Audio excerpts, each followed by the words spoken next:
బులెటిన్లో మరో breaking news. YouTuber జ్యోతి మల్హోత్రా విచారణలో కీలక సమాచారం రాబట్టే ప్రయత్నం చేసింది ఎన్ఐఏ.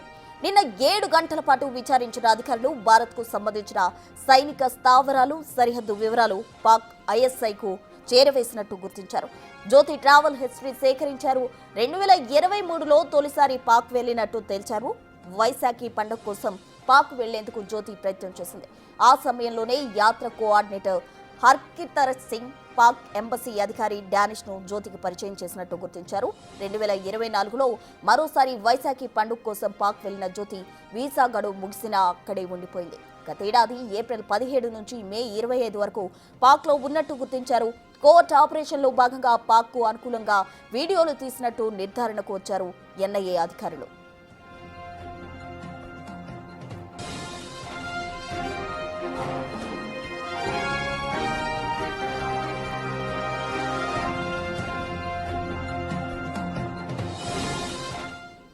యూట్యూబర్ జ్యోతి మల్హోత్రా విచారణలో కీలక సమాచారం రాబట్టే ప్రయత్నం చేస్తుంది ఎన్ఐఏ. దీనికి సంబంధించి తాజా అప్డేట్స్ మా ప్రతినిధి శివ ఢిల్లీ నుంచి అందిస్తారు. శివ, రైట్ ప్రస్తుతం ఎన్ఐఏ ప్రెసిడెంట్ జ్యోతి మల్హోత్రా నుంచి కీలక విషయాలు రాబట్టే ప్రయత్నం చేస్తుంది. దానిలో భాగంగా ట్రావెల్ హిస్టరీ, తను యూట్యూబ్ ట్రావెల్ విత్ జో అనే ఒక యూట్యూబ్ ఛానల్ లాంచ్ చేయడం 2018లో. దాని తర్వాత ఎక్కడెక్కడ ఏ రాష్ట్రాల్లో పర్యటించారు, ఏ దేశాలకు వెళ్ళారు, ఎవరెవరితో ట్రావెల్ హిస్టరీ ఉంది, ఎవరెవరితో మాట్లాడారు అనే డేటా అంతా కూడా ఎన్ఐఏ ఇప్పటికే సేకరించినట్టు తెలుస్తుంది. ఆ డేటా సేకరించి డేటా అంతా కూడా జ్యోతి మల్హోత్రా ముందు పెట్టి ఎవరెవరితో ఏం మాట్లాడారు, ఎందుకు వారికి సమాచారం ఇవ్వాల్సి వచ్చింది, భారతదేశానికి ఎందుకు ద్రోహం చేయాలని అనుకున్నారు అనే అంశాలపై కూడా ప్రధానంగా జ్యోతి మల్హోత్రాను ఎన్ఐఏ ప్రశ్నిస్తోంది. కీలక సమాచారాన్ని కూడా రాబట్టినట్టు కూడా తెలుస్తోంది. అయితే వైశాఖి పండుగకు 2023లో తొలిసారి వెళ్లేందుకు అక్కడ ప్రయత్నించారు. తర్వాత 2024లో కూడా, అంటే వైశాఖి పండుగ అనేది ఆ సిక్కులకు సంబంధించిన సాంప్రదాయ పండుగ.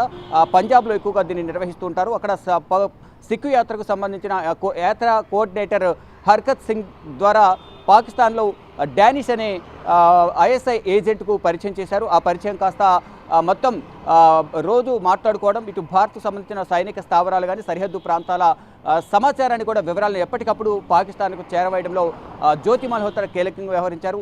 దీనికి కొంత డబ్బు కూడా ఇచ్చేవారు అనేది కూడా ప్రధానంగా ఎన్ఐఏ దర్యాప్తులో తేలింది. దానితో పాటు జ్యోతి మల్హోత్రాకు ఎవరైతే సహకరించారో, జ్యోతి మల్హోత్రాను అరెస్ట్ చేసే సమయంలోనే మరొక 5గురిని అరెస్ట్ చేశారు. వారి నుంచి కూడా కీలక సమాచారం రాబడుతున్నారు. మొత్తం 12 మందిని ఇప్పటి వరకు పాకిస్తాన్ స్పైస్ ఎవరైతే ఉన్నారో వారందరినీ కూడా అరెస్ట్ చేసి వారి నుంచి కీలక సమాచారాన్ని రాబడుతున్న పరిస్థితి కనిపిస్తుంది. వారిలో వ్యాపారులు ఉన్నారు, దినసరి కూలీలు కూడా ఉన్న నేపథ్యంలో వారికి డబ్బు ఆశ చూపి భారతదేశానికి సంబంధించిన కీలక సమాచారాన్ని కూడా వారు తీసుకోవడం, ఎంత సమాచారం కీలక సమాచారం ఇస్తే అంత డబ్బు ఇవ్వజూపే విధంగా కూడా అక్కడ ఆశ చూపి వారి నుంచి సమాచారాన్ని సేకరించిన పరిస్థితి కనిపిస్తుంది. ఇక మరి ముఖ్యంగా జ్యోతి మల్హోత్రా పాకిస్తాన్ వెళ్ళడం, అక్కడ వైశాఖి పండుగ సందర్భంగా అక్కడికి వెళ్ళిన నేపథ్యంలో ఏప్రిల్లోనే గత సంవత్సరం వెళ్ళారు. 2023లో వెళ్ళారు. 2024లో కూడా జ్యోతి మల్హోత్రా వెళ్ళి ఏప్రిల్ 17 నుంచి 18 మధ్యలో కూడా అక్కడే ఉన్నారు అనేది కూడా ప్రధానంగా తెలుస్తుంది. దానిలో భాగంగా అక్కడ వారితో డానిష్తో సత్సంబంధాలు పెంచుకోవడం, మరోవైపు అక్కడ ఉన్న కీలక అధికారులతో కూడా, అంటే ఏప్రిల్ 17 నుంచి 25 మధ్య అక్కడ ఉండటం, అక్కడ ఉన్న అధికారులతో పరిచయాలు ఏర్పరచుకోవడం, దాని ద్వారా తను వీడియోస్ కూడా చేసుకోవడానికి వీలవుతుంది, ఈజీ అవుతుంది అని కూడా భావించి అక్కడున్న అందరితో కూడా సన్నిహితంగా మెలగడం, అందరితో మాట్లాడడం, అక్కడే పాకిస్తాన్కు అనుకూలంగా వీడియో బ్లాగ్స్ చేసి సోషల్ మీడియాలో ప్రచారం చేయడం, పాకిస్తాన్కి సంబంధించిన ట్రావెలింగ్కి సంబంధించి కానీ పర్యాటక ప్రాంతాలకు సంబంధించి అక్కడ ఆహారపు అలవాట్లు కానీ జీవన విధానాల గురించి అంతా కూడా వీడియోస్ చేసి పాకిస్తాన్కు అనుకూలంగా అక్కడ వీడియోస్ చేయడం, బ్లాగ్స్ చేసి సోషల్ మీడియాలో పోస్ట్ చేయడం, ఇదంతా కూడా పాకిస్తాన్కు అనుకూలంగా చేశారు. తర్వాత ఇక భారత్కు సంబంధించిన కీలక సమాచారాన్ని కూడా సేకరించే పనిలో కూడా జ్యోతి మల్హోత్రా నిమగ్నమై ఉన్నారు. అంటే పాకిస్తాన్కు సహాయం చేయాలనే యోచనలో తను ఉంది. అక్కడున్న అధికారులతో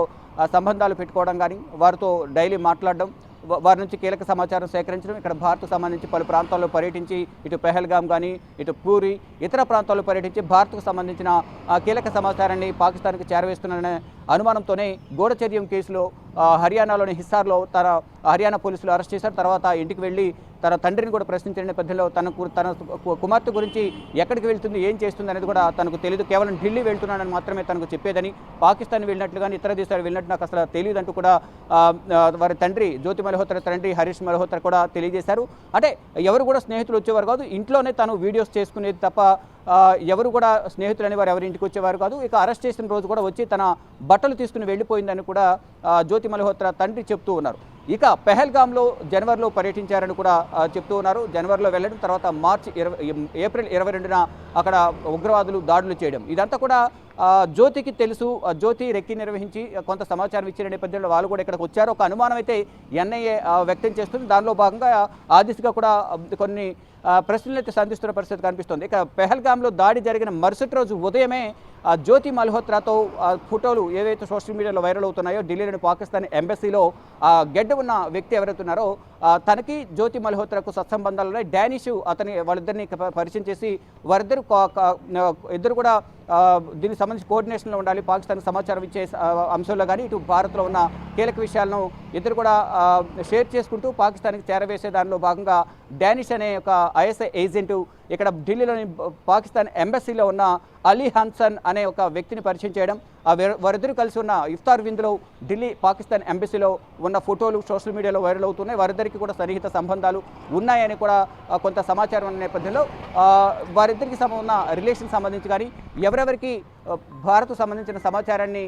చేరవేశారు, ఈ పాకిస్తాన్ అధికారులతో ఎవరెవరితో మాట్లాడారు అనే అంశాలపై కూడా ప్రధానంగా ఎన్ఐఏ జ్యోతి మల్హోత్రాను ప్రశ్నిస్తూ పరిస్థితి కనిపిస్తూ ఉంది. మొత్తంగా చూసుకుంటే పాకిస్తాన్కు కీలక సమాచారాన్ని, సైనిక స్థావరాలు, పంజాబ్లో సరిహద్దుల్లో సైనిక స్థావరాలు ఉంటాయి భారత్కు సంబంధించి.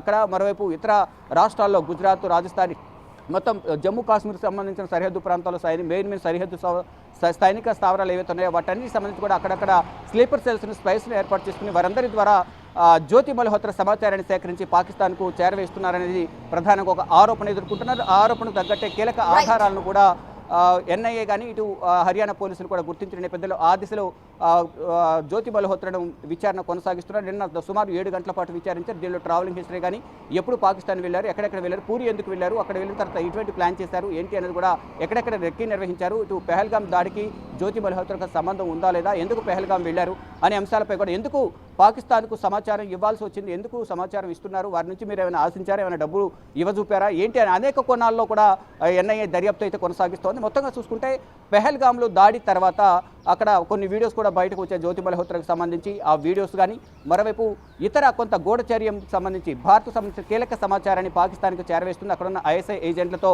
సత్సంబంధాలు కొనసాగించడం కానీ, మరోవైపు పాకిస్తాన్ మాజీ ప్రధానమంత్రి నవాజ్ షరీఫ్ కుమార్తె మరియం నవాజ్ను కూడా అక్కడికి వెళ్ళి కలవడం, మరికొంతమంది పాకిస్తాన్కి సంబంధించిన ప్రముఖులను కలిసి వారందరితో విలాసవంతమైన జీవితాలు గడపడం, 5 స్టార్ 7 స్టార్ హోటల్స్లో ఉండటం.